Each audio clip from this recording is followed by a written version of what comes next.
The Adventure, written by Jayant Vishnu Narlikar. Let's see the summary of the lesson. As the Jijamata Express rolled into Bombay, Professor Gaitonde decided his plan of action.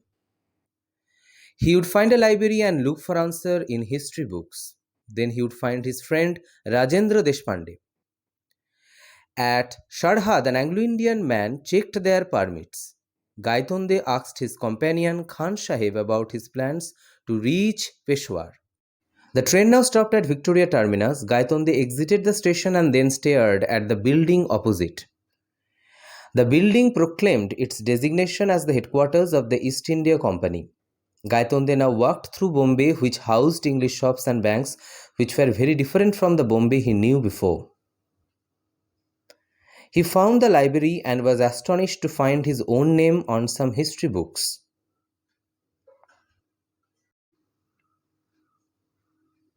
In his world, the leader of the Marathas, Vishwas Rao, had died from an arrow shot to his head. In this world, the arrow had narrowly missed his head.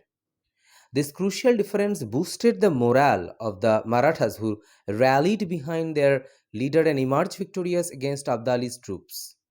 Under the leadership of Bau Sahib and Vishwa Rao, the Marathas secured their power and then expanded their influence over India. The East India Company was not allowed to expand their territories in India. Their rule was confined to Bombay, Calcutta, and Madras.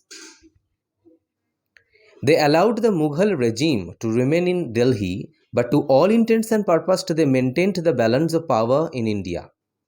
The Marathas set up their own centers of science and technology, bringing in consultants from the East India Company. India slowly moved towards democracy. Gaitonde was surprised at this account.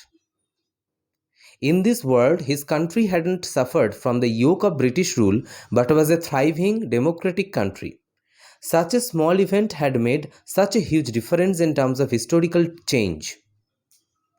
Gaitonde left when library hours closed and found a place to stay. In the evening, he strolled towards Azad Maidan. There was a crowd gathered around a pandal, and Gaitonde found that the president's chair was unoccupied. This image somehow stirred him, and he took the chair. The crowd shouted at him angrily to get off. But he started his lecture.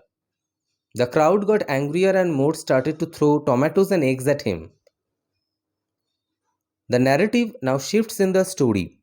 We find Gaitonde and his friend Rajendra in conversation with Gaitonde, recounting his experience in the other Bombay. Rajendra refuses to believe him and states that the accident must have triggered such hallucinations. But Gaitonde produces the piece of paper which narrates the survival of Vishwas Rao. He had absent-mindedly gathered the document and put it in his pocket.